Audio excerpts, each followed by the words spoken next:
Okay, section 13.4, motion along a curve, and this is sample question number 3.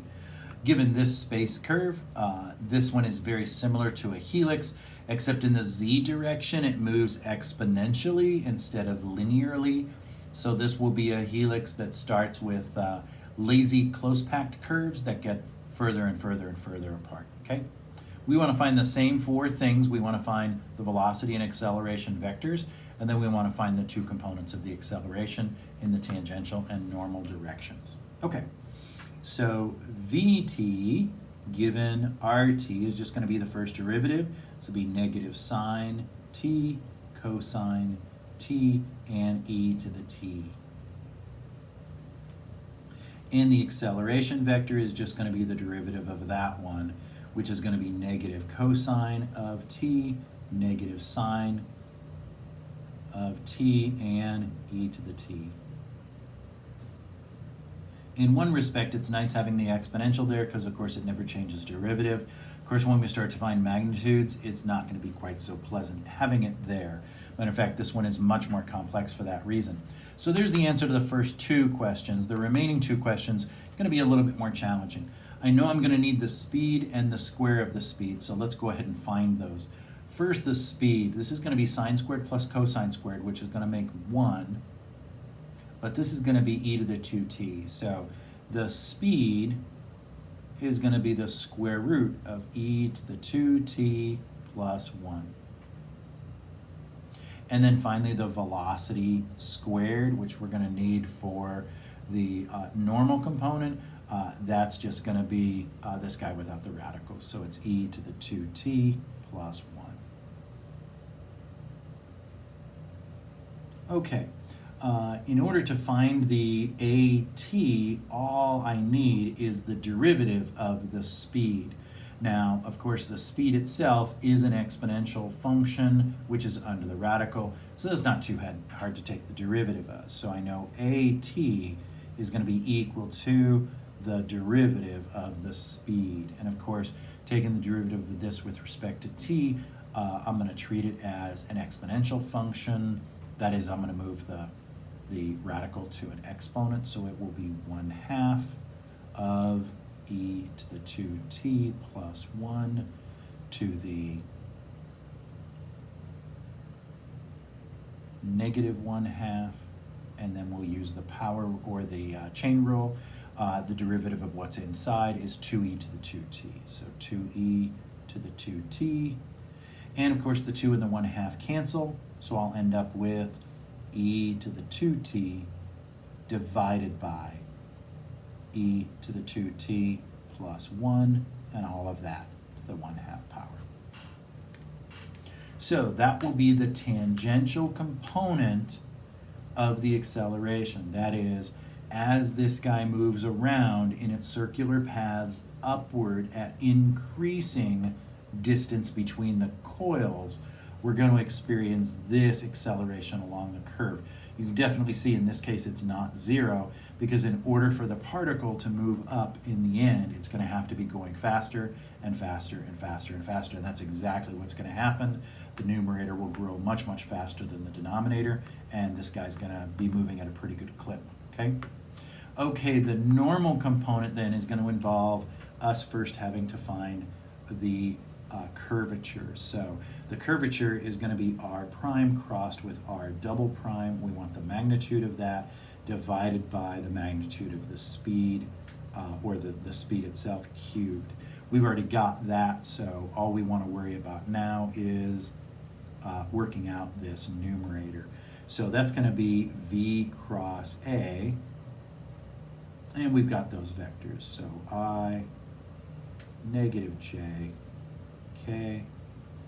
We've got the velocity vector, negative sine, cosine, and e to the t.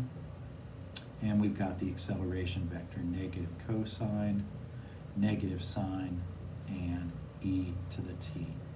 And we need the determinant of this to find our 3 components. So the ith component is going to be e cosine plus e sine. So it's e to the t cosine plus sine. The y component is going to be negative, and it's going to be negative e sine plus e cosine. And then I've got to put a negative on that. So in reality, the sine is going to be positive and the cosine is going to be negative. So it's going to be e to the t, and once again, the cosine will be positive. So cosine just the opposite, sine minus cosine.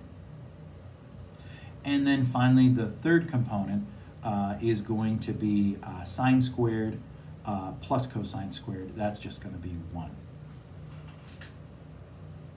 Okay, now it's time to find the magnitude of this guy. So that means squaring these and adding them together under the radical. When I do that, of course, each of these two components is going to have an e to the 2t. In addition, when I square this, I'm going to get cosine squared plus sine squared plus the cross term 2 sine cosine. When I square this one, I'm also going to get cosine squared, sine squared, but now my cross term is going to be minus 2 sine cosine. Those will cancel. That is, the cross terms are gone, and the sine squared plus cosine here is just going to be 1 times e to the 2t, and the same here. It's just going to be 1 times e to the 2t.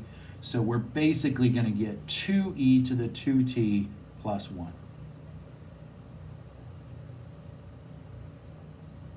And that's all under the radical.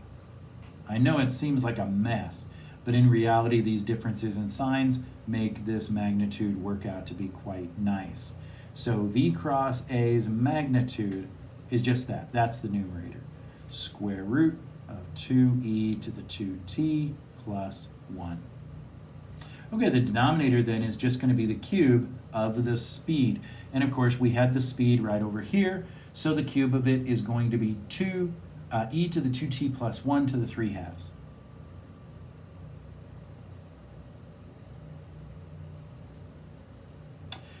That is the curvature, and in order to find a n, we just need to take the curvature and we need to multiply it by the velocity squared. Of course, the velocity squared is just e to the 2t plus 1, so we've got the curvature times the velocity squared, and that's just going to be the square root of 2e to the 2t plus 1 divided by e to the 2t plus 1 to the 3 halves, and then that whole thing times e to the 2t plus 1. Well, this is to the first power, and this is to the 1.5 power. So one of those cancels. And what we end up with for an is just the square root of e to the 2t, 2e to the 2t plus 1 divided by e to the 2t plus 1. And of course, these don't share any common factors, so that's as far as we can go. And the radical extends all the way down, and there it is. That is the normal component. So as this helix rises, the normal component of the acceleration, which points towards the center of the curve, is this, which means the curvature is constantly changing because this coil is being stretched out like a slinky. And while it's doing that, its tangential component is also increasing, indicating that the speed is increasing on the way up. A much more complicated set of accelerations, but once again, finding the position, velocity, and acceleration vectors in and of themselves is not difficult. Finding the components of the acceleration can be challenging, but again, problems like this, they're excellent for testing your ability to work with vectors up to this point.